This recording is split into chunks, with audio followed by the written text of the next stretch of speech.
Hey, what's up guys? My name is StevieWunderKid and we're back again recreating some more cars from the Fast X movie. In this video we're going to be recreating the 1974 Alfa Romeo 2000 GTV that was driven by Han.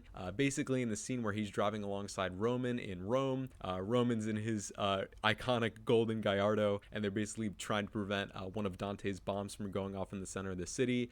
In the process of preventing that from happening, Han actually destroys this Alfa here, but still I thought it was a really cool car and we can actually get a pretty decent match to it here in GTA 5, so I thought I'd go ahead and do this build. So in this video we're going to be recreating this car using the Lampadati Michelli GT, which you can pick up off of the Southern San Andreas website for $1.225 million. And then considering all of the aesthetic modifications for this build, which actually really isn't all that much, you're going to be spending about another $50,000 or so. You can obviously spend more than that on performance stuff if you want to, but just for the base build you're looking at about $1.27 to $1.28 million in total. I think it's personally way too expensive for a car like this, but still, as you guys can see, the match is pretty close to the car in the movie, so that's why I went forward with it. Also, really quickly addressing the elephant in the room, I am very well aware that the Michelli GT is a mixture of a 65 to 68 Alpha GTV rather than the 74 GTV that's driven by Han in the movie. In addition, it also has some styling cues from a Lancia Fulvia, but overall still, I think it's a pretty close match as you guys can see, and there are some modifications we can do to the Michelli GT to get a closer match too. With that all said, we're going to skip over all the performance stuff and launch right into the aesthetics. First off, in bumpers here, in the front bumper I went with the front bumper delete. Now I am very well aware that the car in the movie did have some fog lights as well as some little metal parts of the bumper on the left and right hand sides. Unfortunately we really can't achieve that look, so we're just going to do the front bumper delete. Same thing for the rear bumper. The car in the movie, the rear end just looks a lot smoother really. It also doesn't have a rear bumper, but there also aren't like a bunch of exposed rivets, so can't get that close of a match in GTA, so we're just going to do the bumper delete, although it adds all of those weird rivets there as you guys can see. So front and rear bumper delete, really simple there. Next up for the chassis, I would just leave the stock for the most accuracy. In actuality, and if you look at pictures of this car, you'll see a lot of stunt versions of the car which actually did have roll cages, so if you wanted to recreate a stunt version of this car you could put the roll cage in, but in all of the scenes where you actually see Han driving the car and all the close-ups, there's very clearly no roll cage in the car. So to be as faithful as possible, I think the stock chassis is the way to go. Next up, the engine, that's up to you. For the exhaust here, to my knowledge and based on all the pictures I looked at, the exhaust looked bone stock, so that's why I just left the stock exhaust on the Michelli GT as well. So that's really simple. Next up for the fenders here, we're just going to leave them stock once again. They have the most prevalent like flare or arch look. Anything else here just doesn't look nearly as good or as close to the car in the movie, so just leave those fenders stock, really simple. Next up for the grille here, once again, unfortunately we really can't get much closer looking on the front end. But to kind of preserve the classic look of the car in the movie, we are just going to leave that stock grille as you guys can see. So that's really simple.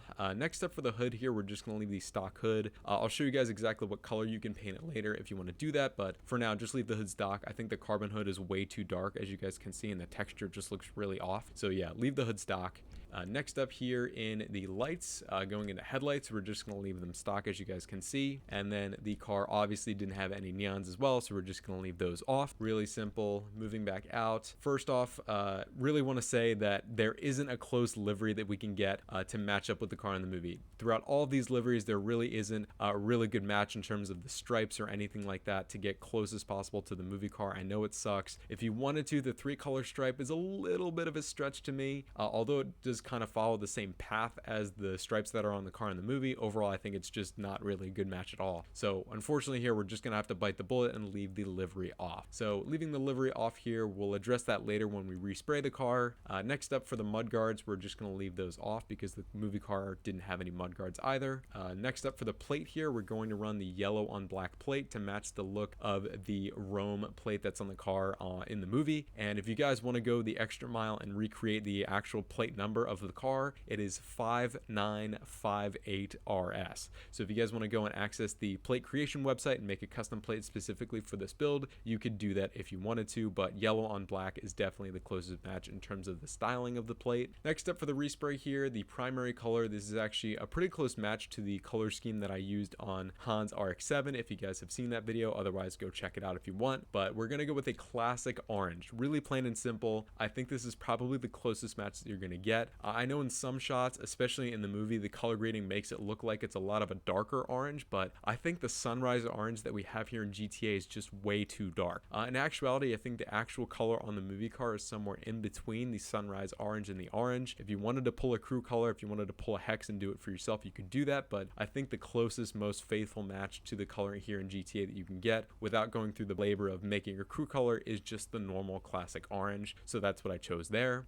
And then for the secondary color, there's two main options that would work. So first of all, the main option, if you wanted to keep the car one solid color and just totally ignore any of the black accents from the stripes, you could also just paint the secondary a classic orange as well. That matches everything up. In my opinion though, that looks a little boring, and you can kind of match up the black accents that come from the stripes by painting the hood black if you wanted to. So if you guys want to go down the route that I chose for this build, you can go to a matte and you can choose a matte gray, and that will color the hood. It colors nothing else on the car, unfortunately, but in my opinion just provides enough of extra kind of black accenting to kind of match the look of the black stripes that are on the movie car. So matte gray for a secondary if you guys want to go that route. So yeah, that's everything handled for the respray there. Next up here we have the roof, and we're just going to leave the roof stock. For the spoiler here, we're just going to leave the spoiler off. There was no spoiler on the car in the movie. Next up for the suspension, this is kind of a nitpicky thing, but I think the lowered suspension is a slightly better match.